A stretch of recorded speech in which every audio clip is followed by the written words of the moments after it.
No excuses, just opportunity. Visit suno.edu and make your next move today. Meet Leanna, a part-time chef and full-time mom. In the past, Leanna didn't have health insurance because she didn't think she could afford it. What she didn't realize is she qualified for Medicaid. She loves the coverage and peace of mind that comes with high-quality care. The kind of care you get with Healthy Blue. This is Medicaid, and it's for more people than you think. Maybe even you. To see if you qualify, go to myhealthybluela.com. Making a difference in the community. WBOK 1230 AM.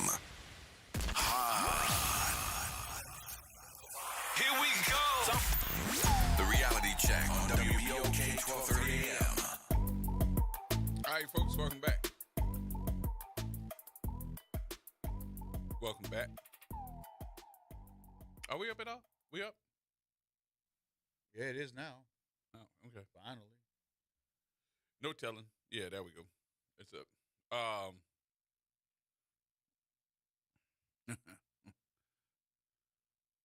We have some funny issues that seem to only happen, and the only story that is told is the story of those that want you to believe everything that they say. And they are the truth, the justice, and the crucifier.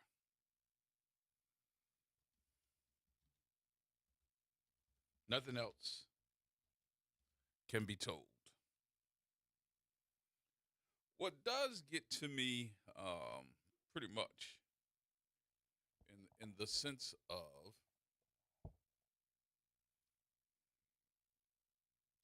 how do we get past all this stuff by knowing the real truth? So the question is, did this young man smoke heroin? Meth? It was meth? Yeah, meth. In his police cruiser. That's what it looked like.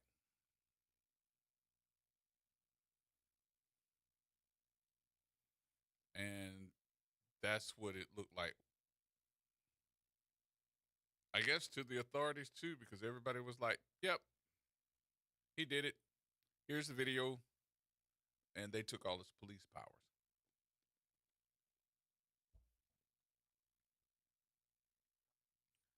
So why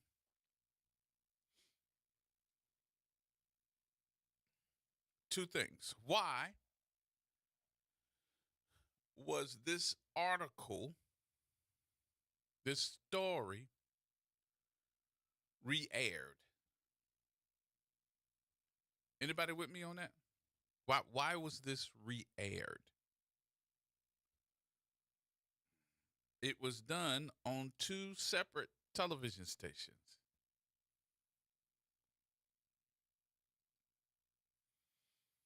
I thought they usually say the person that airs it first or gets the story first is the one that usually is the one that takes the credit for the story. So last year in November, this story from Channel 6 was aired, and Aubrey Killian not only did the story, he also interviewed the young man. You got that? Did I send you that? Yeah, I did. Check your Facebook, your messenger. But no matter how this ended, are we really in the position to say that he should relive probably one of the, if not the worst day of his life? That he went through all this training. He went through all the physical training. He went through all of the FTO training.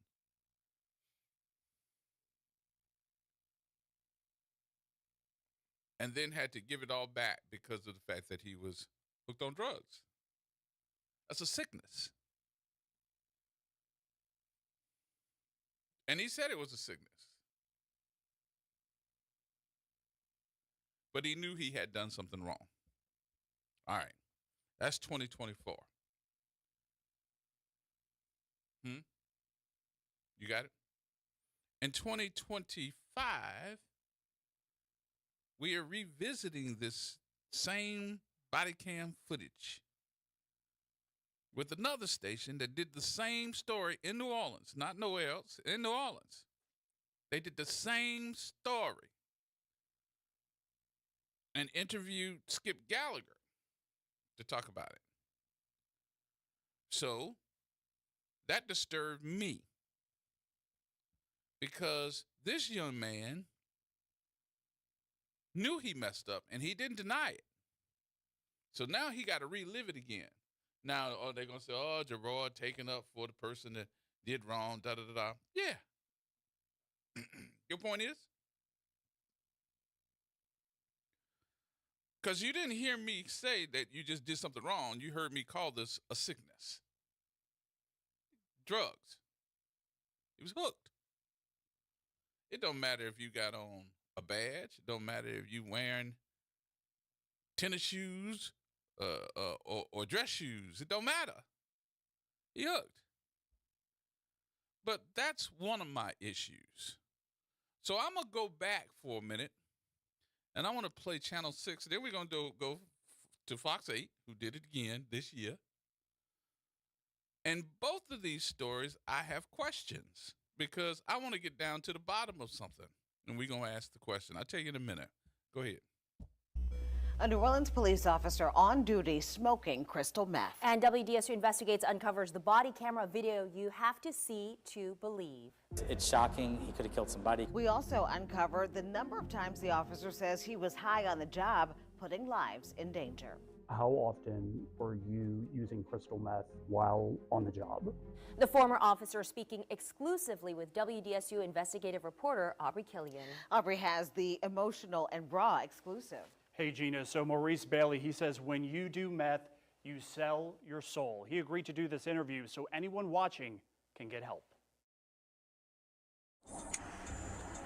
Doing crystal meth on the job, my body camera on. You're watching video of Maurice Bailey doing just that on duty. Mental health and law enforcement. What I thought could fix it, broke it. It's December of 2023, just before 5 a.m. You see Bailey go into a store, buy a lighter, get back into his unit. While driving, he's preparing a pipe and smokes it. This video has haunted him for the past year. WDSU Investigates was there the day Bailey graduated from the police academy 2 years ago. I gotta be held accountable. I was a police officer. I took an oath. I'm supposed to be out there doing the right thing. I'm supposed to set examples when I fail. Bailey says he's always lived a fast-paced life. Before this happened, he wasn't taking life seriously. Do you think if this would have never happened, if you would have never been caught, you'd still be using meth? I probably would have hurt somebody or hurt myself because I wasn't going to stop. Bailey says the first time he tried meth was the summer of 2023, off the clock. But he says this wasn't the first time he was high on meth while on the job. I had only did it like once or twice on the job. How many times were you doing crystal meth before your shift to make it through that shift? 5, 6 times. After getting caught, he was put on desk duty, stripped of his badge and gun. But Bailey says that didn't stop his addiction. He says he continued to use. I didn't stop till I resigned. Bailey says he got caught in December and resigned in April. I'm sorry I failed. I should have did better and I didn't do better and I apologize. And there ain't no excuse. Just working on this simple rivalry. And there's more. WDSU Investigates dug into NOPD payroll records. According to the records, NOPD paid Bailey an estimated $20,000 during his time on desk duty for 2024. Some people might question, why was he not terminated immediately? Had we terminated him without the due process of an investigation, he would have likely had the ability to get his job back. NOPD Superintendent Nicholas Gernon says after this video was discovered, an investigation was launched. Bailey was stripped of police powers. Some might question, why was he not arrested? We didn't actually have the narcotics to prove that he was in possession of narcotics at that time within our jurisdiction. And Gernon says Bailey was caught after a supervisor reviewed his body camera video, something they say the department does weekly. This was bad, and it's horrible that it got to this, and it is shocking to see that video. But the systems that we set up caught it and self-corrected before somebody was hurt. Gernon did provide WDSU Investigates emails that went out to staff when this video was recorded. The emails show the department offering resources for mental health and addiction. He stresses the department has extensive resources and programs for officers battling addiction and urges anyone to speak up. I know it's embarrassing, I know it's shameful, but I also know from personal experience from people that have been close to me that the alternative to reaching out for help very likely ends in premature death. While Bailey admits what he did was wrong, he's telling his story to let anyone watching know addiction is a disease and urges anyone fighting to get help. Broken, recovering, grateful, blessed. Blessed to be broken, but I'm recovering. So take a look at your screen. If you are battling addiction, there is help. You can call Crescent Care, 821-2601. You can also call Odyssey House, their number on your screen, 821-9211. We've got a full list of resources right now on the WDSU mobile app. Back to you. All right, there you have it. That dates back. I'm going somewhere with this, so I'm hoping that everybody is with me. So this story that is on Channel 6's website as well, you have to find it, dates back to November 2024.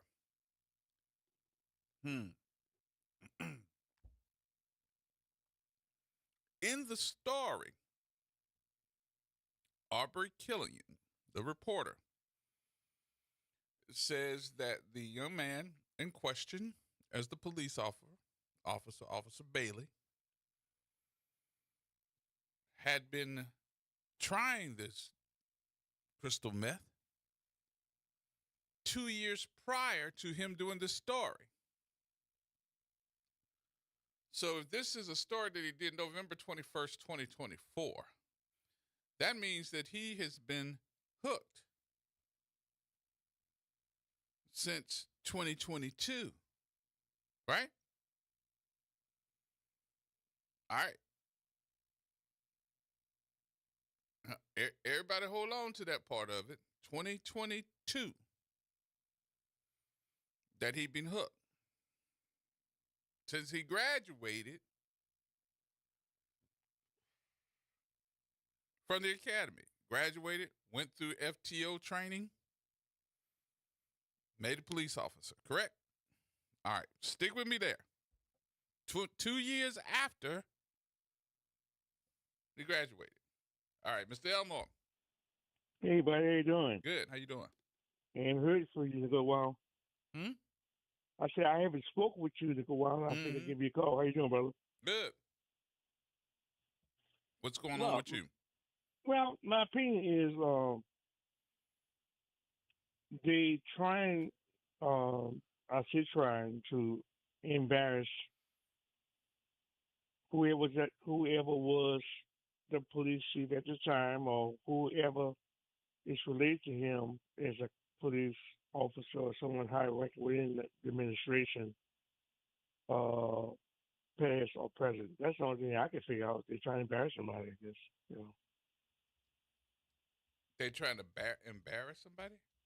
They're trying to embarrass who is ever affiliated. I mean, if I hire someone that's involved in something of that nature, I'm going to have a little sympathy because everybody gets in situations. I'm not going to be quick to judge, but sometimes people will use that to embarrass someone. I said maybe they're trying to embarrass somebody that maybe hired a kid or past or present. That's the only thing I can come up with, No.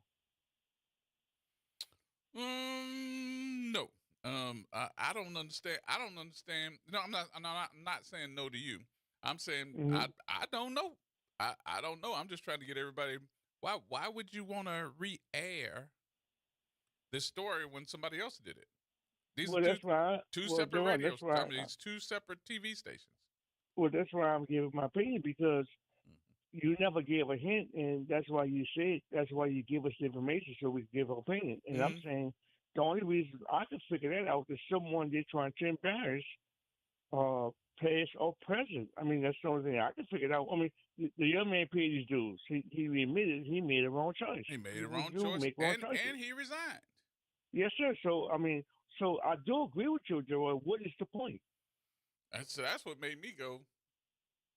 We have plenty of people that have plenty different jobs that have some type of substance abuse. And Gerod, quiet as kept, they may have people higher ranking than him that need help that's still employed within the city, you know?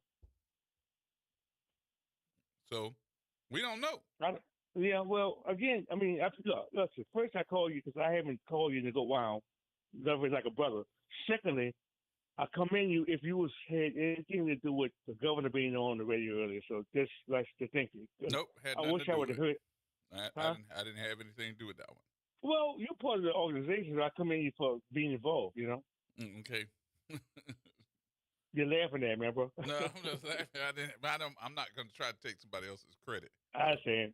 Look, but I mean, you give good information, and you do, and the station does. So I'm sure you're proud of it.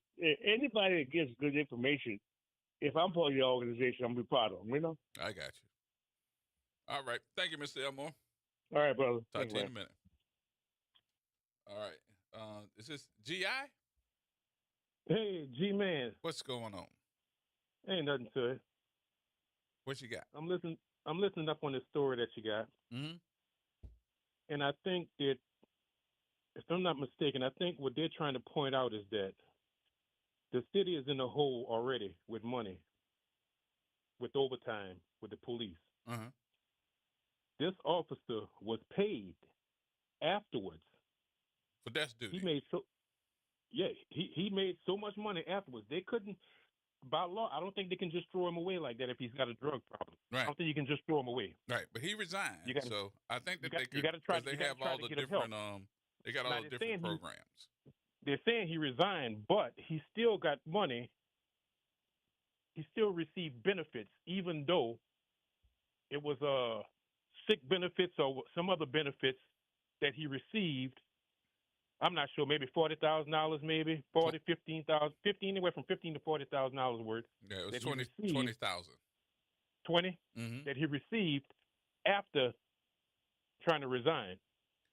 I don't think it was after he resigned. I think that while he was on desk duty, they stripped him of his badge. They stripped him of all of his police powers. But while he was on desk duty, he still received $20,000 working desk duty, even though he didn't have police powers. That is correct. Okay. So he was still employed, but he was not the police. Mm-hmm. So that's why I think they were saying it was $20,000. Because, the average police officer patrol is going to make more than just $20,000. Mm-hmm. So, but I just wanted everybody to hear that story from 2 years ago. From last year. And now I'm getting ready to play the story that I saw last week. So, and it's the same story, but I'm going to tell you why I'm playing both of them, all right? So, keep listening. I ain't finished with the story yet. All right, G-Man, keep it up. Okay, brother. Good to hear from you. All right, you got the other one ready? All right, can you play this one? Thank you, sir. It's so good. It's so glad that you're the producer extraordinaire. Really? Mm-hmm. Okay. Here it is. 4:34 a.m., December 5th, 2023. Near the edge of Orleans Parish, Officer Maurice Bailey pulls his NOPD unit into a gas station in Irish Bayou.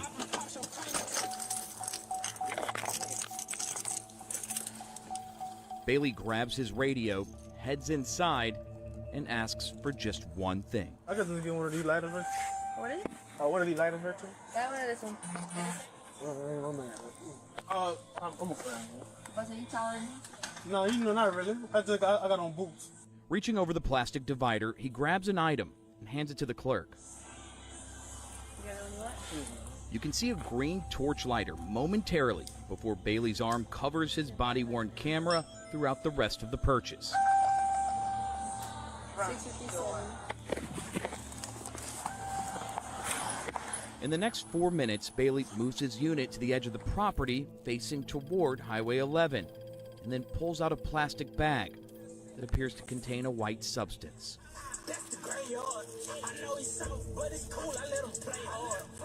4:44 a.m. A call for a residential burglar alarm comes across the radio. Without responding to dispatchers, Bailey leaves the truck stop, turning south onto Highway 11. Number 21 from Vicksburg and Navarre. Within seconds, his body-worn camera captures this.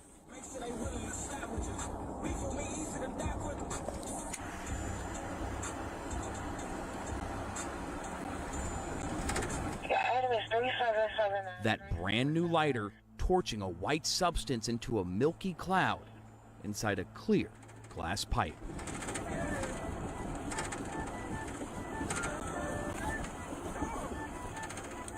All captured on Officer Maurice Bailey's active body-worn camera while driving his NOPD unit. Video of Fox 8 obtained through public records requests.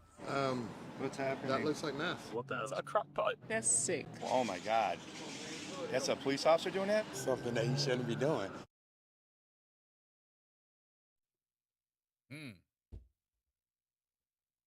All right. That's it.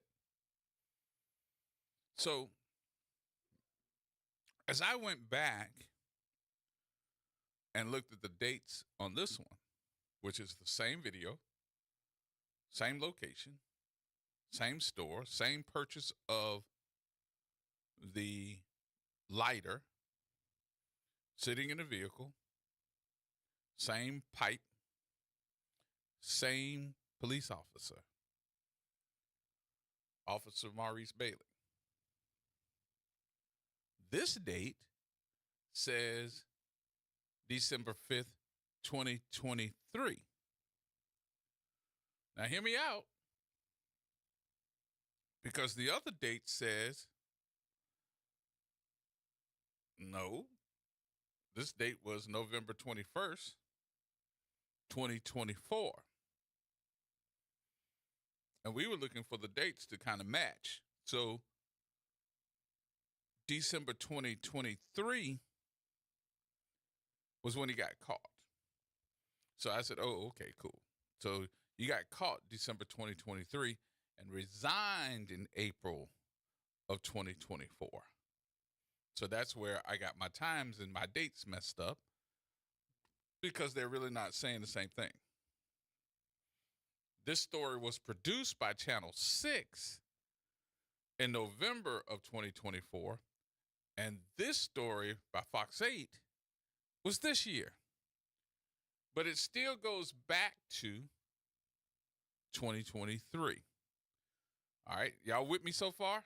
And I'm making sure that I'm explaining this because I have questions. Because something in this whole deal to me is not right. And we're going to break it open. We're going to ask some questions. All right, I know we got to take another break here. We'll take another break. The number 504-582-9422 to get in contact with us. We'll come back and have some more telephone calls in just a minute. And we'll also give you why we're doing a comparison here. Everybody hold tight. More coming up.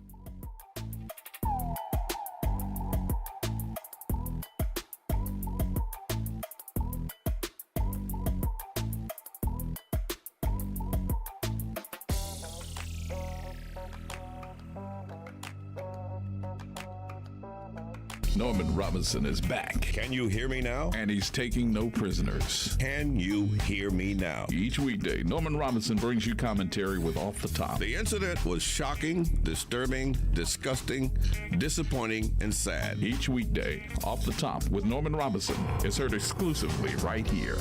It's Off the Top with Norman Robinson on WBOK 1230 AM. In the lower nine, we waited long enough for empty promises. Cindy Wynn delivers. She's fought blight, brought housing, and helped small businesses rise again. Now her plan means safer streets, cleaner blocks, and real jobs right here at home. Cindy Wynn building a better east, starting with us in the lower Ninth Ward. Paid for by the committee to elect Cindy Wynn. Hi, this is Arnie Filko. Let's elevate every Tuesday through Thursday from 6 to 7 o'clock p.m. as we discuss the community, the country, and the world, from politics to current events to sports. We look forward to your input and continuing the quality programming on your community station, WBOK. Join Carrie and I every Tuesday through Thursday, 6 to 7 o'clock p.m. on Elevated Conversations, the Arnie and Carrie Show. See you soon. Hey, New Orleans, this is First Lady of Funk with Jason Edward Funky Soul Band. Get out November 15 and vote for Calvin Duncan. It's Jason up, y'all. When it comes to them vocals, I'ma run that. When it comes to your vote, let him get that. Let your voice be heard. This is giving you his word. Vote, make this change for something for Calvin Duncan.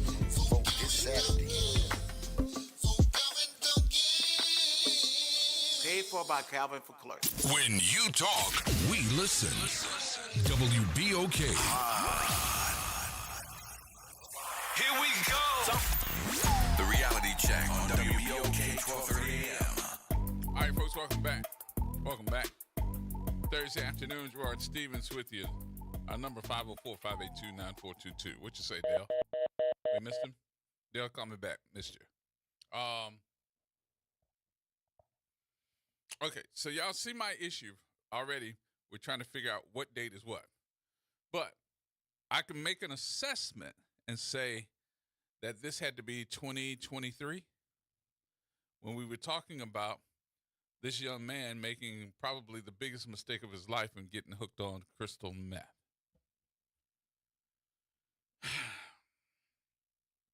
So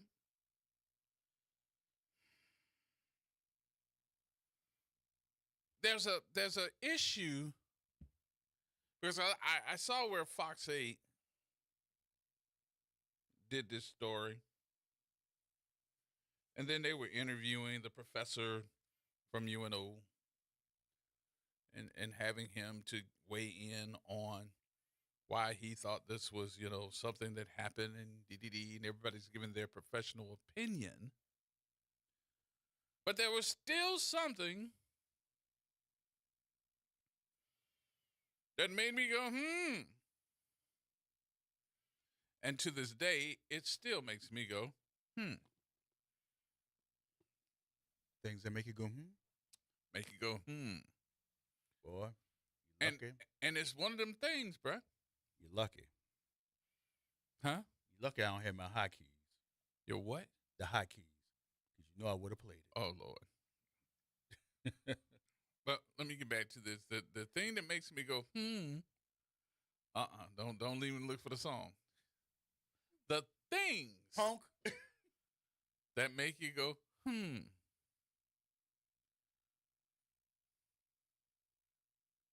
That one word that everybody's hollering. Well, what you talking about there, Cletus? It's that one word that everybody should have questions. And I don't think that the one word that I'm looking for is being talked about in this issue. Now, listen, I want to make sure that everybody understands something. Mr. Bailey, I hope you get all the help that you need. I hope that your days of kicking that devil have become lighter as time goes on. Because not only did you make a bad mistake, you also have to live with it and still fight that issue every single day. But there's something about this issue that still says something wrong here. And that's what I'm waiting for y'all. I'm waiting for y'all to kick in and tell me, what am I talking about? Matthew? Yeah, I was calling to find out what's your point. What's we're trying to listen to find out your point. What's your point in all of this? I'm getting to it. Okay, all right. I'll hang up and listen.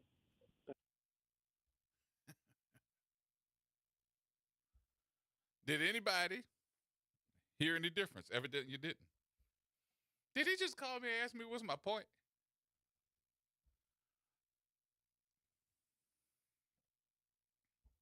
Yes, he did.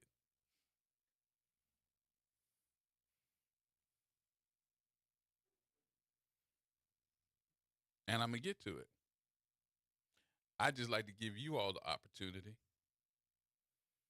to tell me what's my point. But since you so damn impatient,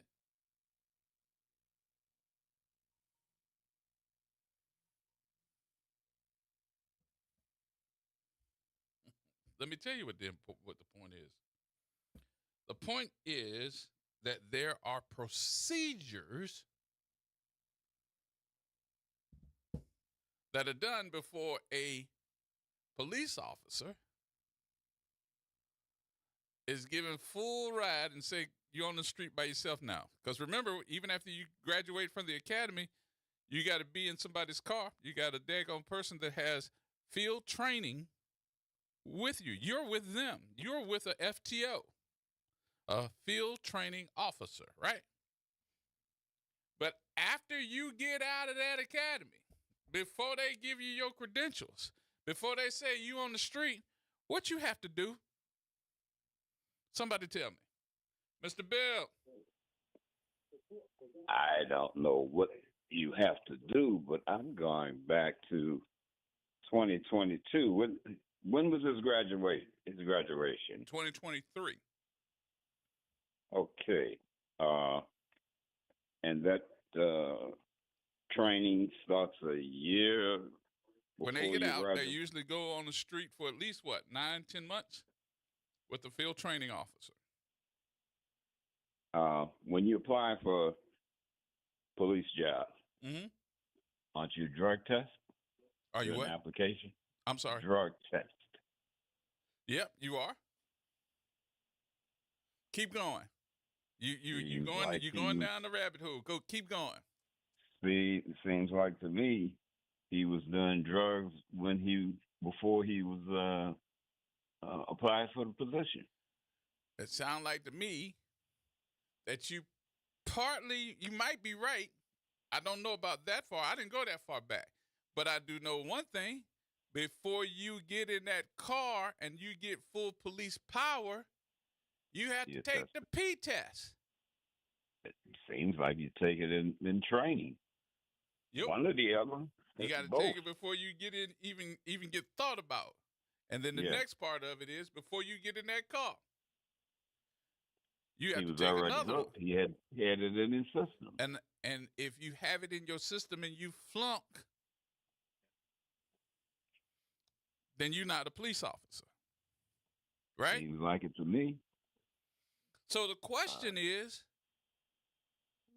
how'd that happen? Was he even tested? Because nobody is saying that from the time that he left the FTO to the time he got in the car by himself, had he been tested? The test was first test taken at this stage, second test taken it, so forth and so on. And the PSTAB has got to be the person that does it, the Professional Standards Accountability Bureau.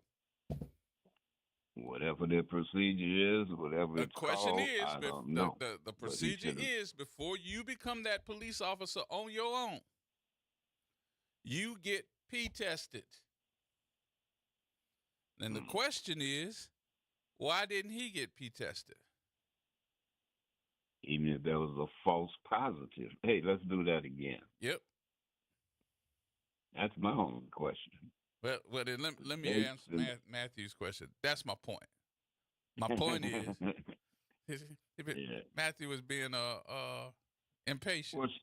What are you getting at, Mr. G? What's your point? What's your point? My point is, why didn't he get tested before he was out there on the street? Every other police officer does. I had that question before you played the first Channel 6 video and the second. I said, wait a minute, I haven't heard anything about testing. Nothing. I didn't want to jump in. I said, well, maybe something else is going on here. And I was still left with the same question. What about the test? Okay. So I'm just trying to figure out. I'm just trying to figure out if I'm a police officer and I'm in your class and I'm out there on the street and they're like, okay, cool, we're going to let you go. You got to go within an hour. You got to go and take the P-test. You go and take that test and you clean. Okay, cool. But if you don't go at all and the procedure says before you can go on the street, you have to take that test. I'm trying to figure out. When you go apply, step one should be, okay, here's a cup. Yep. Measure them right back there. Mm-hmm. All right, G, I hear you music. Very good, Mr. Bill. You thanking, my friend. Thank you much. Have a good day. Talk to you later. All right, y'all, news is next. We'll be back in a minute.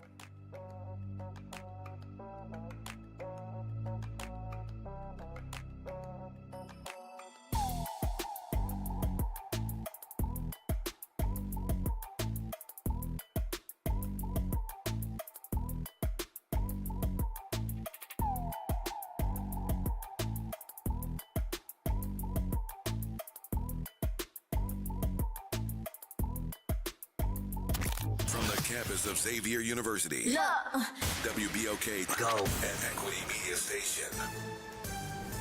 I'm Bree Wood with BIN News Now. An Army gynecologist at Fort Hood in Texas is accused of secretly recording women during exams. In an exclusive interview with NBC, the Jane Doe has a message for Army leaders. Shame on you for letting this happen. Shame on you for not taking action. A lawsuit claims Dr. Blaine McGraw exploited patients. He's been suspended while the Army investigates. Chicago aldermen want more solutions for the city's billion-dollar deficit. They're urging Black Mayor Brandon Johnson to dig deeper into an EY consultant's report. Johnson says he's open to ideas but defends his corporate tax plan, calling on big companies to pay their fair share. And iHeartMedia and TikTok are teaming up for a first-of-its-kind partnership, launching TikTok Radio and a new podcast network with up to 25 creator-hosted shows. The deal also includes live events. Get BIN News Now on demand 24/7 on the iHeartRadio app.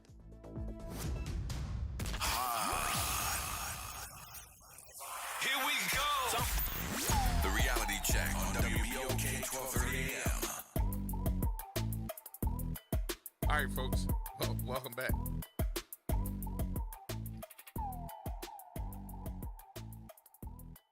So, am I wrong for trying to figure out why they're doing this story twice? Number one. And then number two, you all put somebody on the street. I know y'all said P-test after you called him. But I didn't hear you say P-test before you put him on the street. And I don't see that in the information that we have. Where's the test?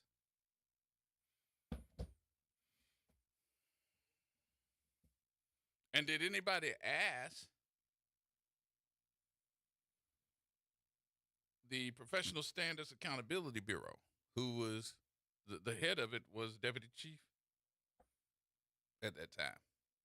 I don't know if he's still. I don't think he's still there anymore. I think he moved to something else. But did anybody ask the question? Because all I saw in your reports was, oh, he's losing everything. He's going to do this. He's going to do that. Da da da. But did you all do? Because what you're doing in this case, if y'all didn't P-test him before he got on the street, and you did everybody else, to me, I think that's a problem. That's number one. Then number two, let's thank God he didn't kill nobody. Thank God that nothing happened, that he was sitting behind the wheel and drove that truck head on to somebody, a collision, and he got a gun. Them demons can creep up on you quick, too. Galloway. What's going on, Brother G-Man? You the man. No, I'm talking to the man that got the questions that need the answers from the man. That's what's going on. I think I got more questions. I got some questions for you. I know you work in law enforcement, brother.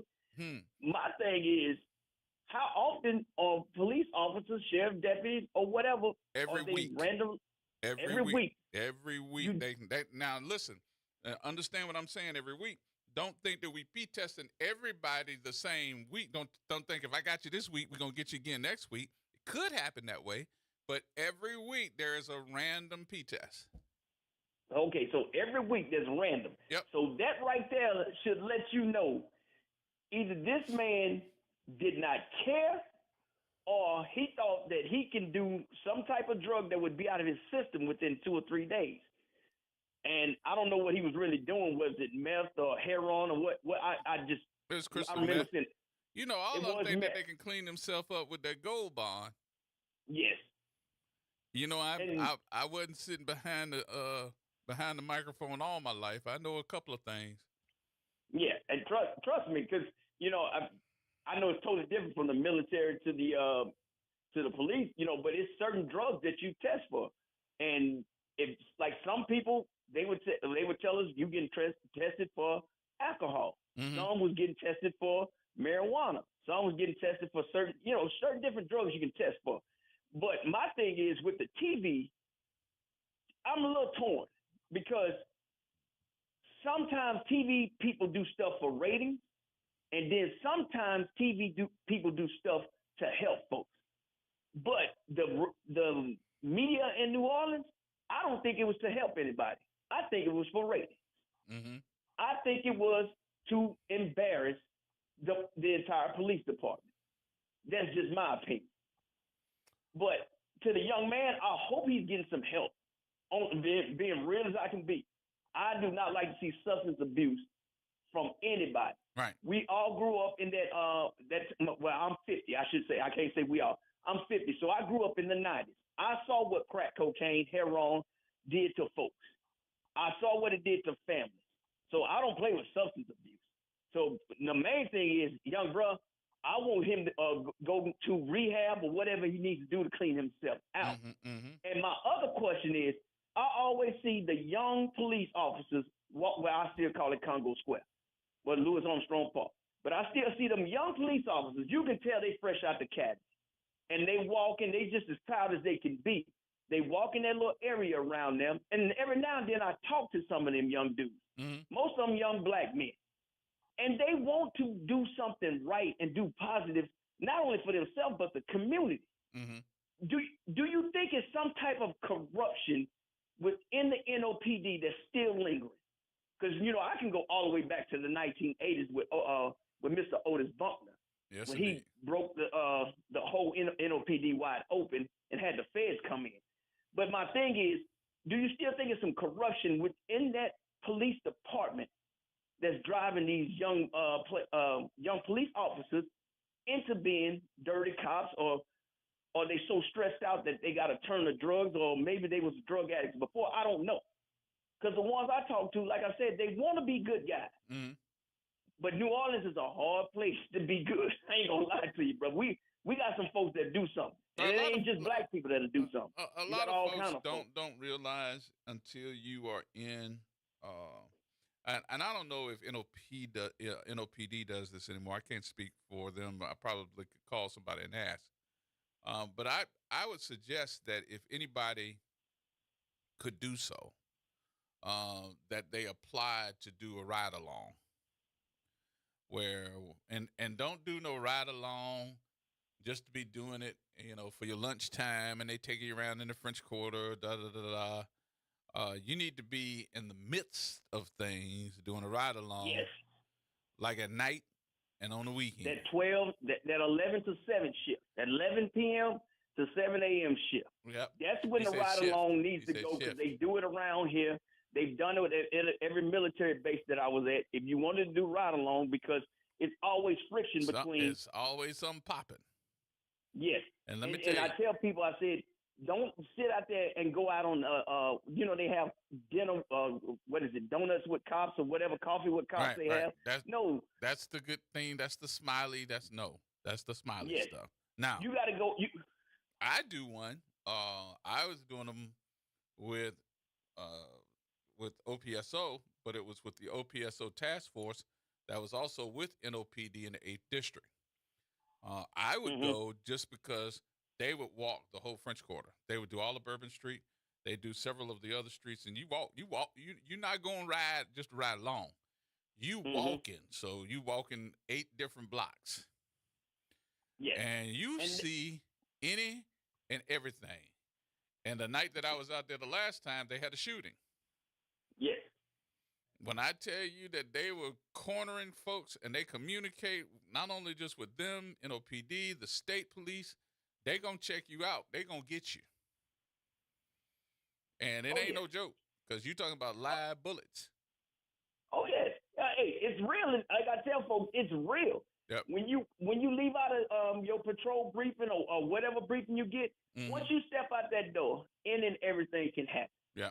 And I can talk about this. Not that I'm a police officer. My brother's a police officer, and out of all places, Mississippi. He's been one for 25 years. I told him that you got to be the boldest black person I know. You're a black cop in Mississippi. Wow. Yeah, for 25 years. Right. But me and him, we talk. Now we don't agree on too much of anything, because it's a tactic, a thing with me and him a lot of times, because I still think that police officers can get away with stuff that if I did in a combat zone, I would be thrown under Fort Leavenworth in a brig. Wow. But y'all got some stuff called qualified immunity, brother. I wish I had some of that stuff, but but that's a whole different conversation. But I'm more worried about the young man, himself, and the reason why I say that, because that drug, that disease is a disease, just like alcohol is a disease. And I tell people, if you ever seen somebody that you know or that you loved or that you talk to, and you watch how they deteriorate on a drug, no matter if it's marijuana, crack, heroin, or whatever it is, you'll think twice about how you judge somebody. Yeah, I just didn't like the fact that number one, I know that he sat down last year for this interview when they showed the body cam and said to everybody, listen, I lost everything, and losing everything was worth being clean. And if I can help someone else, that's the most important thing. And that was from his own words. He was sitting there crying and everything. But my point with this was, why you did it again? Why did they take the same footage and another TV station did the same story to make him relive this stuff again? That to me is just another trauma. And not only trauma, I think it's just for cheap ratings. If you do it one time is enough. You cannot sit there and keep going over and over again, living that same nightmare over. But my point would be too, and my other point would be too, for all those involved, you better make sure that you cross your eyes and cross your T's and dotted your I's, because I'm looking at this and somebody else looked at it and they were like, well, where are the folks that's supposed to be doing what they supposed to do in this? Because they ain't mentioning them. I was like, was he the only person that was actually doing that stuff? So that's another question. I mean, because so when he got questioned about, did you take a P test before you got on the street? No. You didn't? Are you the only one in that class? I don't know. So that's what need to be asked. Yes. And that's high rank. And I'm pretty sure. And that's high rank. So guess who should be asked? The high ranks. The high-ranking officials. And I'm pretty sure that it's documented somewhere. Yep. Where it probably was. They probably just threw that paperwork away, man. Yep. Because, you can make paperwork disappear. Mm-hmm. So another question I had for you was, I don't know about NOPD, but you mean to tell me somebody that young could be actually in a patrol car by themselves? Is that due to lack of numbers, or is that just we trust this young man, or he's been out in the thing long enough and he can ride by himself? Because New Orleans at night, I don't care who you are, what NOPD or not, you by yourself in a patrol car, anything is liable to happen. Well, I'm thinking there's plenty of them that ride by themselves, but then again, we also having a shortage of police officers, and I think that you'll find by you can actually pick up the phone and call the desk of that district and ask how many police officers are on duty, but make sure you get a little bit more specific. How many police officers are on patrol tonight, not including the task force? I'm asking about the lieutenants and the patrolmen. The lieutenants, the sergeant, and the patrolmen. And they will give you that information? Yeah, that's public information. They'll tell you who's on duty. And then, 75 miles is New Orleans East. 75 miles either way is New Orleans East. It's disturbing to me when they say you have 3 working the district. I'm like 3 working 75 miles. Yep. And you're wondering why they can't get to you until the next day. It's a backlog. Yeah. Definitely, because 3 people working 75 miles. Think about that. That's one person trying to cover 25 miles by himself. Mm-hmm. And you know how many people live in that 25-mile radius for that one person. Yep. And then you want to do that for 3. But that, I don't know. I don't know. Maybe if and when you talk about the police, I had to bring this in. I know it's a little bit off subject, but do you think the NOPD will come off the consent decree? Well, that was going to be my question tomorrow with Suzette. Oh, my bad. No, sorry. That's a good question because I know that they pitched it today about, trying to get off of the consent decree with City Hall. So that's where they were today. I don't know. And I guess the question should be, though, does the public want them to come off the consent decree? Ooh, that's a good one, man. Now, I know the police officers say that their hands are tied a lot, but sometimes your hands need to be tied. Yeah, I'm about to say, because, if you talk to anybody that lives outside of Orleans Parish that actually know anything about the world, you mentioned Hurricane Katrina. The first thing they mentioned to me is, did you have anybody that was on the Danziger Bridge? Mm-hmm. And I would tell them, no, I didn't have anybody up there. They was like, ain't that crazy that none of them police officers went to jail for killing them folks? And that's kind of like the stereotype of the NOPD. But they did go to jail for killing them folks. Yeah, no, they're all out now. Yeah, they got out. None of them are still in prison. Mm-hmm. And the thing is, that's the kind of stereotype of the NOPD. Mm-hmm. Like, I still remember the 5th District. I remember Sammy Watkins. I remember Glenn Davis. And I remember the other 18 folks with him. Mm-hmm. So it wasn't just those 2. You hear, when folks hear Shattered Shield, they think of Sammy Davis and Glenn Watkins.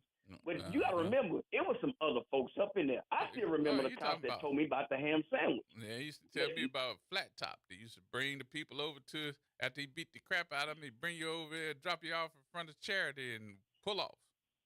And Flat Top out of jail now. In the halfway house. Yes, indeed. Yeah. Like I told him, I remember it was a lot of bad cops. And I think that's why the citizens of Orleans Parish are still like, nah, we don't trust them. Mm-hmm. Because as soon as you let them go, trust me, they want to get some get back. The last time I was at home, them young men, I think they just out having fun. But those young men that ride the motorcycles and the four-wheelers, I watched the NOPD look at them. And I said, y'all ain't going to stop them? They said, we can't chase nobody through the city because of the consent decree. Yep, that's true. And I was like, oh, wow. Yeah, the consent decree tells them that they can't chase, but the only time that they can chase, according to the consent decree, is when it's a life and death situation. Yeah. But, Gerard, hopefully if they do come off, hopefully you've learned your lesson. Because if not, this city is already teetering, in my opinion.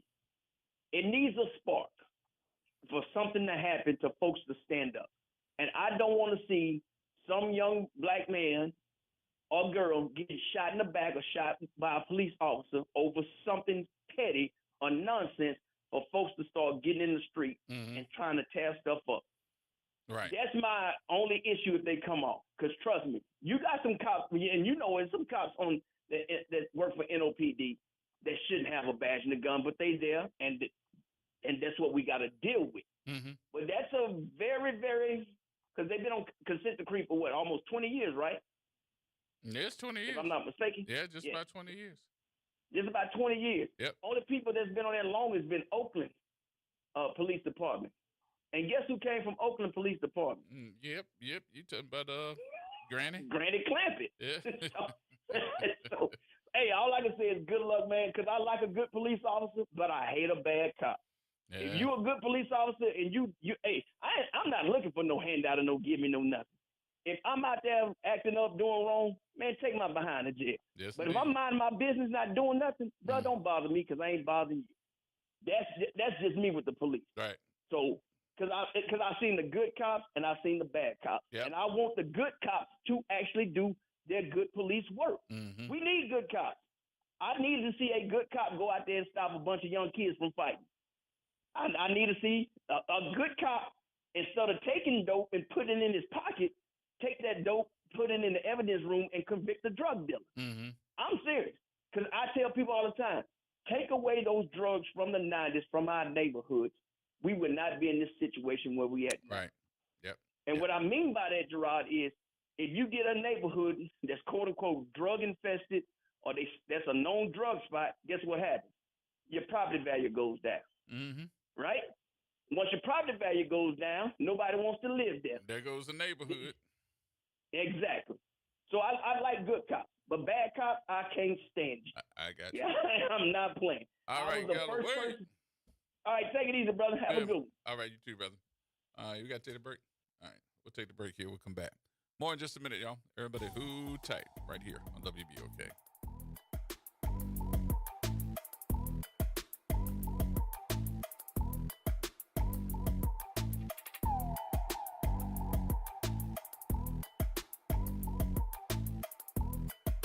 This is the Bloomberg Black Business Beat, brought to you by FidelityWealthManagement.com. All-time tennis great Serena Williams is channeling her competitive spirit into investing. But this is nothing new for Williams. Williams tells Bloomberg that being a part of business and finance was something she's carried with her through her playing days on the tennis court. You know, it wasn't for me just about going out there and hitting tennis balls and winning. Obviously, that was the biggest part of it, but it was also really about being a business, being an entrepreneur. And at the time, when I was doing all this, there was lots of things and lots of people saying that you have to focus only on tennis, that you can't do other things, you can't have this other stuff, you can't be an entrepreneur, you can't think about other businesses, you really just have to do tennis. And I pushed that envelope and I said, you know what, that's not me. Serena Williams speaking to Bloomberg at the American Business Forum in Miami recently. I'm Bloomberg's Justin Milliner on the Black Business Beat. With Fidelity Wealth Management, a dedicated advisor gets to know you and your goals to build a comprehensive plan to help grow and protect your wealth. Backed by a team of specialists, they'll analyze all your accounts, even the ones they don't manage, to keep an eye on taxes and provide proactive portfolio insights that can help you unlock your wealth's full potential. Learn more at fidelity.com/wealth. Investment minimums apply. Fidelity Brokerage Services, LLC. Member NYSE SIPC. Confidence is knowing you're ready to handle whatever comes your way. That's what it feels like to take on your workday with Cintas. They make sure your AEDs are up to date, your fire extinguishers are tested and inspected, your floor mats are cleaned and delivered, and your workwear looks good, feels good, and is freshly laundered with the Cintas Apparel Plus program. So are you ready to take on today? Visit Cintas.com and get ready for the workday. I'm David Patan Sr., owner of Whole Water and Food Over Medicine Academy, coach, consultant, and instructor. We're excited about our 21-day challenge. Stop, prevent, and reverse disease today. Cholesterol, diabetes type 2, high blood pressure, along with chronic illnesses and diseases. We believe that the gift of wellness is the greatest gift, and for $30 per month, $1 a day, you could have this gift for you and your family. I'm Phyllis Washington, and I've benefited with health and weight loss. For your gift of $30, healing and wellness can be yours. Call 504-701-4711. That's 504-701-4711. The Whole Water Store. See you at 2135 Washington Avenue today. Are you passionate about community safety and police accountability? Tune in to The Monitor's Mic, where we talk about oversight, policing, and you. Hosted by the Office of Independent Police Monitor. We're here to shine a light on policing issues that matter, from real-time policing updates to in-depth interviews. Get the facts and stay informed. We're breaking down complex issues, highlighting community voices, and holding people behind the badge accountable. Join us for an informative hour every Friday at noon on WBOK. Your city, your police, your show. The Monitor's Mic. This is Andronika Morris, host of Put Housing First. Join us every Tuesday at 12 o'clock, where we will discuss how housing affects every aspect of our lives and what's necessary, what's needed to guarantee housing for all. Join us every Tuesday at 12 o'clock as we dig down deep onto the issues that affect all of us. Making a difference in the community. WBOK 1230 AM. Here we go. The reality check on WBOK 1230 AM. All right, folks, welcome back. Welcome back. Gerard Stevens with you. My number 504-582-9422. What's going on, Rondo? Good evening. Thank you for taking my evening listeners. Gerard, as you was talking about the police and the consent decree, do you know there was a piece in there that the community have a very part in? And I'm talking about the Independent Police Monitor. As it stands right now, they have no subpoena power. And I've been advocating from day one, even have legislation crafted, all right, to go to the legislature to give them subpoena power. And with that being said, that guarantees us what we started out from the beginning, to everybody be truthful and transparent. So right now, if they decide they want to give them the Independent Police Monitor documents they request, they can. And if they don't, they don't. There's nothing you can do about it. And I just think, for me personally and some other folks, it just don't happen. But Gerard, you know, I have to give this disclaimer. I don't want no man putting their hand on no woman. The last 3 or 4 days, I've been called out to young men and their families, domestic violence and being weaponized. And all I'm just asking the police to do, get the story, listen to both sides, look at the evidence. I'm saying I don't want to get into personal, tell people names and stuff, but a couple of young men, didn't do anything, and they're in jail for domestic violence because the police didn't ask them nothing, put a warrant out for them. Right now, and I know folks out there listening, some of the mothers that's been calling me about their sons that's at work, went to work, found out they had a warrant because the lady put the thing on and the police didn't talk, but they wrote it up. And I'm going to just ask the folks at the district attorney, give the data where you say you put the man in jail and he beat you up and you go down there in 3 days and won't retract. It's brought to my attention. And I'm going to look into someone. I hope somebody and I'm going to reach out to the district attorney's office to ask, can they give me the data of the allegedly victims that come back and want to retract the story in 2 or 3 days. And it's not because of any threat or anything. It's being weaponized. And I'm not saying all of it, that's the whole case. But in the last 4 or 5 days, I've talked to about 15 young men and their parents. So I hope we look at that. But again, the consent decree, if it ends, but it shouldn't end until we get the Independent Police Monitor, which I do call on Friday, so I'm going to call again, that we need to advocate for subpoena and power, like OMI was. Same thing. That's what we voted for. We voted for that. Mm-hmm. That was the deal. So We got caught up with the Super Bowl, and they stripped all that out and gave it to the Inspector General. So again, we have some work to do, and I hope to be able to report this back to you. But Gerard, is you talk about what we need to do about voting, right? Now we got a big summit on Saturday with black men, but we should have a summit to make sure we get them to the poll. Really? How we do this? So I'm glad you brought that up because I need to tell you something. I pulled some data, and one of the things they're talking about with the 15th selection, compared to October the 11th, turnout for early voting is down nearly 50%. Correct. It was 41,000. Now we have 20, and the majority come out of lakefront, from the lakeshore, which we talked about accessibility. And just last week, and I've been advocating for the last 5 years, I just used the Lower Ninth Ward, the opportunity and access to early vote. 15.2 miles from Cross the Canal to the warehouse. And we're going to explore that mechanism as soon as this election is open on Monday. That's the first thing we're going to send to our council. In the process, the council get it, they send it to the clerk's office, and it has to meet, the areas have to meet ADA and some of the other pieces. But we need to make accessibility, just like it's done in Lakeview, for early voting. As they say, they have all of the accommodation, parking, well lit, in the whole 9 yards. We need to have that in the 6th Ward, the 7th Ward, the 8th Ward, Uptown, Central City. Everybody should have it. And that's one of the things we're going to advocate for. So I'm asking anyone, you have my number, you know how to get in touch with me.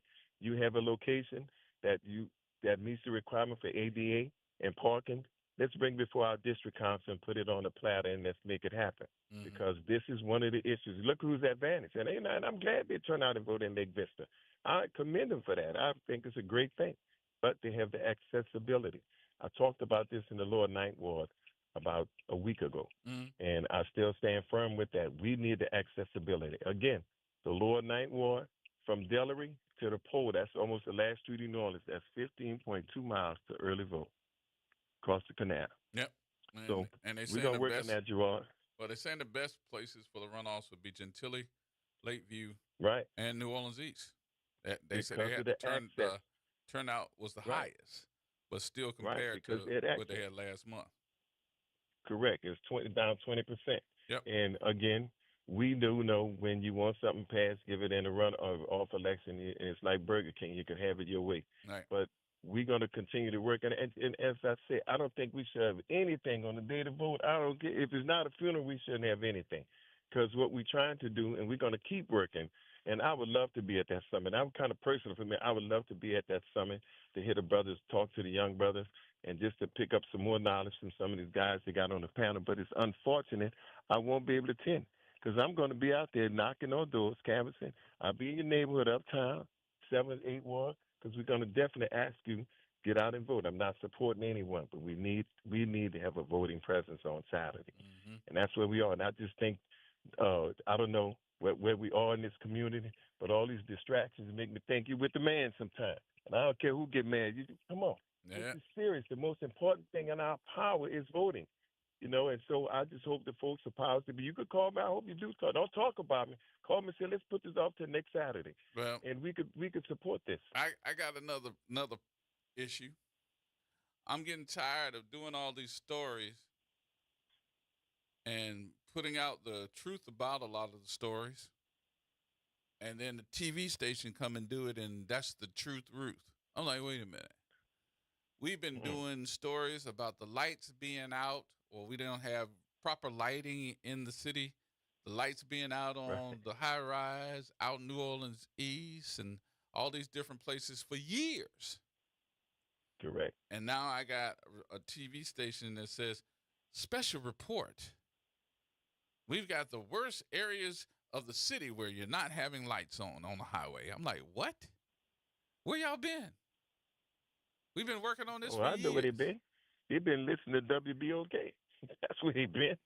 Because I remember this a minute ago, and I remember even saying they were taking them wires out. They wire the lights Monday, Tuesday, Wednesday, come back Monday, they take the wires and bring them to the scrap yards. Right. It's crackhead and meth. But I have a solution for that. Southern Scrap and Uptown Recycle. Stick by the rules. If you don't have identification in a vehicle, you can't sell. They even taking the railings off the overpass. Look at Diamond. Look at Martin Luther King and Claiborne. They take the aluminum and breaking them up, and they go into the scrap yards. Now, we're going to have this. And the same thing happened during after Katrina. Folks lost all of this stuff because we're not accountable. We're not demanding those communities. Only one trading place or junkyard had to close down buying metals. The one out in Chapatoulas. They wasn't standing for it. They closed it down because it increased copper theft and the metal theft. And they shut it down on 7 in Chapatoulas. But we're going to sit back and do this. And I hope we could just have our folks to let's just tighten. I love this. It's a great business. I'm not trying to shut nobody's business down, but are we going to have them be accountable? I come in there with a whole roll of copper and nobody says nothing and no ID. You're talking about the med heads, the Vietnam, some veterans, med heads and the crackheads. They come with their little saws to cut up your thing. After Katrina, it was a disaster throughout the city. Folks start wiring their house in the morning, they come back, all the wiring gone. So that's some real stuff. And again, we're doing it again. That's what happened in New Orleans East and the Lights. And so I just think the retailers or the redeemers of metal just step up their accountability. It really need to happen that way. Yeah. That's what we are. Yeah. And I remember another story there talking about the school system, and that's a new thing on the TV now. It's like, but you don't know where they've been? I could answer. They've been listening to WBOK. As Brother George said, they've been listening to BOK and wait a couple of more weeks and breaking news, investigative story. All right. So, I just think Gerard Stevens needs to play the tape back and say, hold up. Like they do on Meet the Press in the morning, if they show the tape, you said this, I said this back then. Now here you got it now. Right? Yeah. Yeah. All right, need my to brother. happen. But Gerard, thank you again, folks. We're getting out there on Saturday and voting. Anybody like to come canvass with us? We welcome you. Hope you come out. The name of the game, we got to get our people out. Thank you again, Gerard. All right, brother. I'll talk to you in a minute. All right. All right. 504-582-9422. You know that get wears on you every once in a while when you start thinking about the time and effort that you're putting in, bringing these folks to the table, talking to them about these lighting issues or talking about some other issue. And then all of a sudden you want to jump in like you have. I am the king of all of this information. Like what? No, sir. So I know one of the biggest advocates for lights, especially in New Orleans East, is my producer. What'd I do? No, I'm talking about how you be advocating sometimes for the lights on. Oh, yeah. And now the TV station got a special report about how many lights are out in these different areas of town. Let me read it to you. At the sunset, as the sun sets on the city, the lights on this part of I-10 and Gentilly are supposed to come on, but they don't. It's dark. I am not playing with you. Say it out loud. I'm black and I'm proud. That ain't what you said. It's really dangerous. Some other bigger cities, Phoenix, San Antonio, they're also on I-10, but they're well lit, said William, what is his name? Kendall, a professional truck driver. It's pretty dark when you're out here in the East, out there. The city has New Orleans East, Gentilly have the worst lighting problems, and a map from the Department of Public Works breaks I-10 into 4 different zones, A, B, C, and D. In Reach D, New Orleans East, about 275 lights are out of 835 that are not working. What do you mean 208? That didn't even sound right. That's a whole lot of lights, Paul. 275 lights out of 835 are not working. I think it's more than that, which amounts to 1/3 of the lights around that strip not working. We pay for that. It's our tax dollars to pay for that. Let there be light, said Oliver Thomas. The city got lights working for big events, but they didn't last. Why can't we have lights that last longer than a few months? Why do we end and how do we end this problem? The lights were on for the Super Bowl and Taylor Swift and other events, but they're gone now. We have to drive home in it every day. Things are even dimmer in Reach C. That's the stretch between Elysian Fields and Louisa.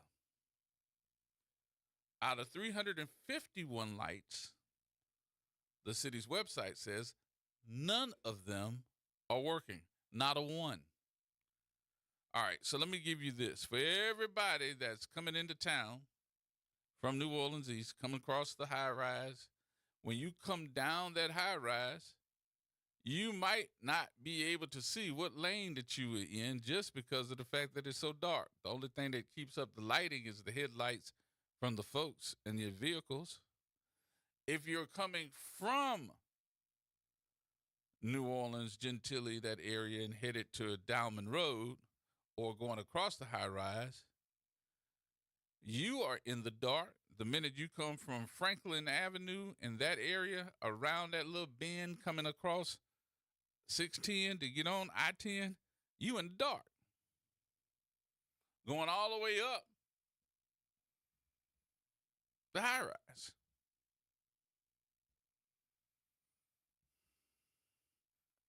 It doesn't take a rocket science to drive on the interstate of New Orleans and realize we have way too many lights out. That came from your new at-large council person, Matthew Willett. He takes office in January. Willett says that this is a top priority. He currently serves in the state legislature and represents the part of I-10 in Gentilly.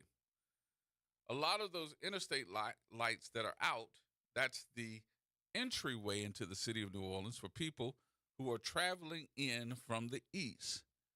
So it is something we have to prioritize, says Willard. The city's website says 351 lights in Reach C are offline. This is due to lighting projects being done in the Louisiana Department of Transportation and Development, where I-10 and 610 meet by Franklin Avenue. But DOTD and WDSU television station, only 70 of their lights are affected by the project. That's what was said on the television. We have 350 lights in that corridor, and they're only saying that 70 of those lights should be affected by the project, meaning 281 of them are still out for some reason.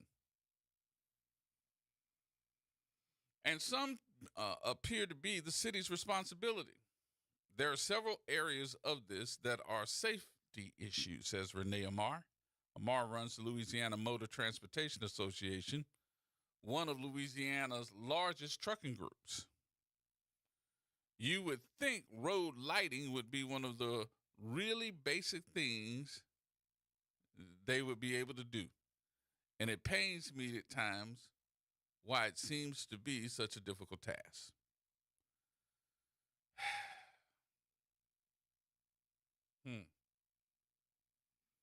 So we made upgrades for the Super Bowl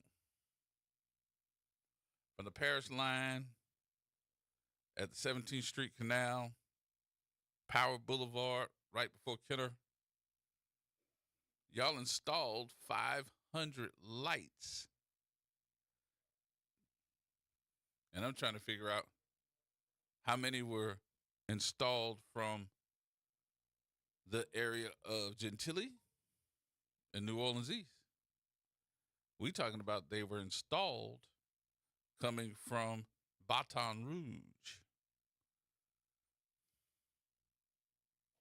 Who would have ever thought that lighting would be an issue for us? Aren't we somewhere sometimes, somehow, being called like the city of lights? We stay up all night long. We party 24 hours a day, 7 days a week. Really?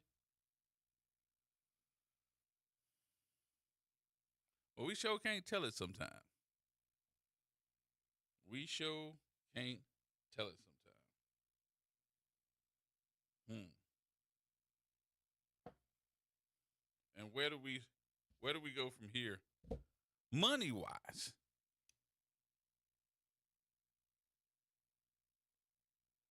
And I hope that the city, this is going to make everybody go, what? I hope that the city hires somebody this time that can do the work. That's number one. Guarantee they work. Number two, saying, hey, look, these lights are going to last for a while. And then our officials need some type of idea on how they can keep these nincompoops that are stealing the copper wire, turning it in for $10, and then can also say that, hey, we're going to be watching, because not only do we want to keep our lights on, we want to make sure you ain't out here dumping. So let's start watching.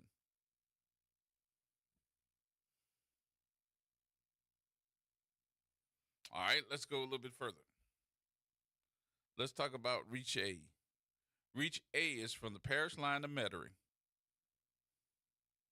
past the Superdome to Elysian Fields. There's 1,296 interstate lights. We have 1,168 of them that are functioning. Something else is wrong with them. On I-10, there are 607 lights. 495 of them are working. That's 80%. In a written statement, the Cantrell administration says that between interstate and street lights, there are 51,000 in the city.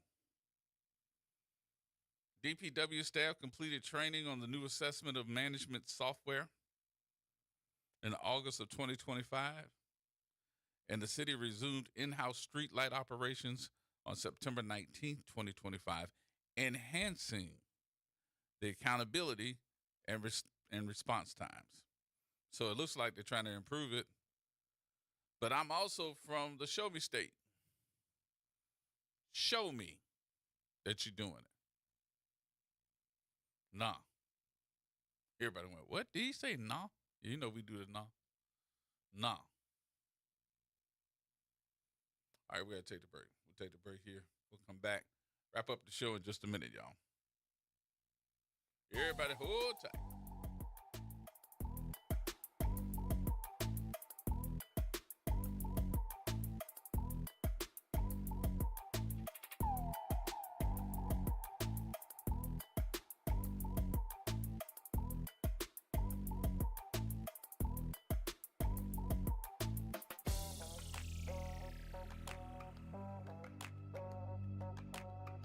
AURN News. After weeks of stalemate, the federal government is officially reopening this morning. President Trump signed the funding bill overnight, ending one of the longest and most disruptive shutdowns in modern history. The agreement restores operations across federal agencies, including the IRS, USDA, Transportation, and the Departments of Education and Housing, many of which were on the brink of deeper service cuts. Workers who've gone without paychecks will now receive back pay, though unions warn the financial damage to millions of families who will not be erased overnight. Now, the deal also averts another round of delayed SNAP benefits that had sparked nationwide concern after courts pushed the administration to fully fund the program during the shutdown. This reopening follows mounting public pressure, protests in cities, and economic warnings that the U.S. was approaching serious long-term harm. Lawmakers say the next battle will be over what comes next as it relates to the Affordable Care Act, also when people will get their back pay, and how quickly things will get back to normal. For AURN News, I'm Ebony McMorris.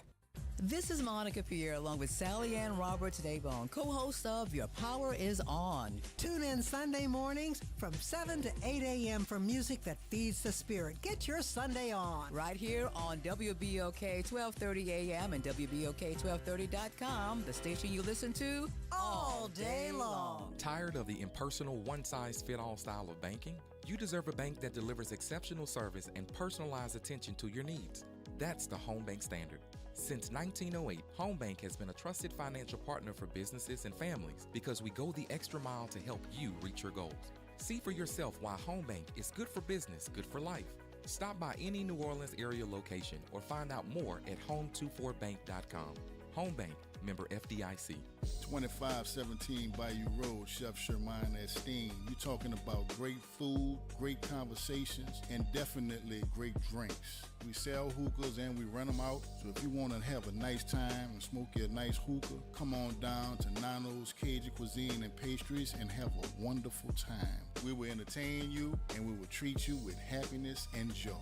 And by the way, on our first and third Saturdays, we always have a block party on Bayou Road. Come and check us out from 9 p.m. to 2 a.m.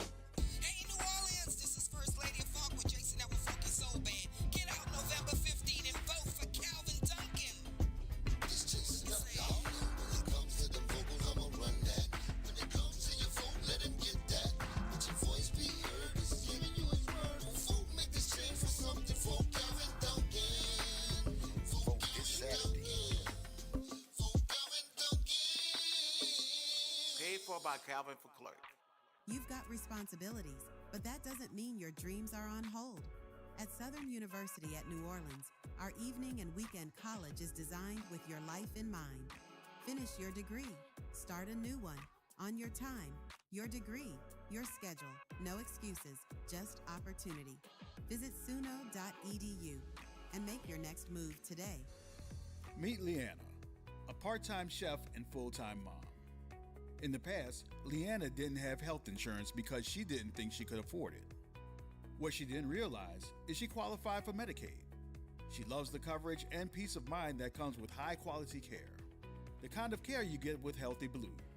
This is Medicaid, and it's for more people than you think.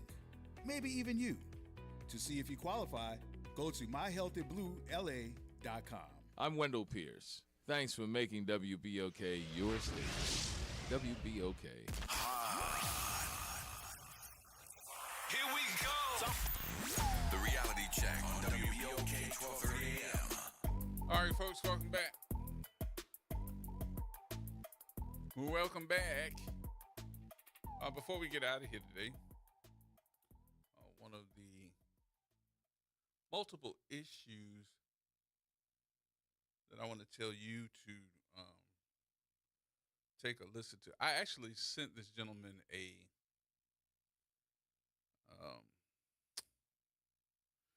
I actually sent him a email from Veritine. He is a reporter from Veritine, and I asked him to take a telephone call so that we could talk about, or he could explain to us a story that he wrote about the clerk of court. Now, I'm going to tell everybody to go and read this because I think it's important that we discuss it. This is not a hit job, but I would like to also be able to pick up the phone and call Darren Lombard and ask him about him. But due to the fact that I have to pay attention to federal laws because we're a radio station, I just can't pick up the phone to call him without an equal time call clause that I would have to give his competitor, Calvin Duncan. So instead of trying to get the information from the both of them, I actually sent Robert Stewart, who is the writer of the story and works for Veritine News.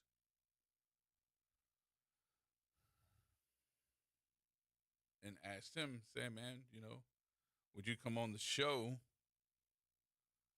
and talk about this issue? And I've never heard back from him. So if you can, the name of the story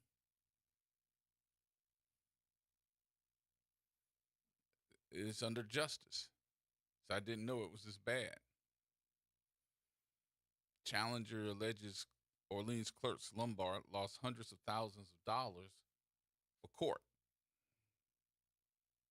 District attorney. Amid an already contentious and tight race to determine who will be the seat for the Orleans Parish Criminal District Court clerk, challenger Calvin Duncan dropped a bombshell last week alleging dysfunction in the clerk's court of office under incumbent Darren Lombard. Last Monday, which was November 3rd, Duncan's campaign released several emails obtained through a public records request in which the Orleans Parish District Attorney's Office alleged that Lombard's office was doing work that was inconsistent and not thorough in reviewing, documenting, and filing records. According to these emails sent between January and October, those problems played a role in the improper release of defendants from pretrial detention and forced the court and the DA's office to leave hundreds of thousands of dollars on the table. The uncollected money was from bail bonds that DA Jason Williams, his office claimed should have been forfeited after defendants who were out on bail missed their court appearance and were ordered jailed. But in order to collect that money, which is split between the court and the DA's office, prosecutors have to prove that in court. Though the clerk of court of Orleans Parish and the sheriff's office sent court appearance notices and arrest warrants to the defendants, their bail bond agents and bail bond issuers, called surety companies. According to a letter sent last month between August 24 and August 2025, they say that the clerk's office failed to ensure that notices were sent in a time in dozens of cases, totaling more than $600,000 in unforfeited bail money. Ooh. Y'all, this is a serious allegation, a serious story, so you can understand why I am calling this young man to say, verify this, to show, and they did. In one of the articles, they put one of the letters up that was coming from Jason Williams. So this is a problem that you're losing money. Yes, you. So we're going to try to get to this, and I'm definitely wanting to do it tomorrow because we're going to have the attorney here tomorrow to also give us the details about what this means. Talk to me like I'm two when it comes to law. So we'll find out. But in the meantime, I am telling you all to go to the newspaper. You can get it online. Here it is. VERITE news, NEWS.org. All right. Go to it and look for Court Clerk Darren Lombard Duncan Bonds. It will bring you straight to it. I want you to read up on it so that you'll know exactly what we're talking about. And we'll see, can we get Robert Stewart to also give us a shot at talking about this as he wrote it. We'd love to know how he came to this conclusion. I think it's important. Because how long that's been going on. Suzette's going to be here tomorrow. We'll make sure that she has all the information on this as well. That's going to wrap it up for me. I appreciate everybody for being here today and giving us your time. Coming up next, Arnie and Carrie's coming in to take control of the nighttime. We will see you on tomorrow. Have a great rest of the day. And make plans for Saturday to go vote. All right, y'all. More coming up. Y'all have a great rest of the day.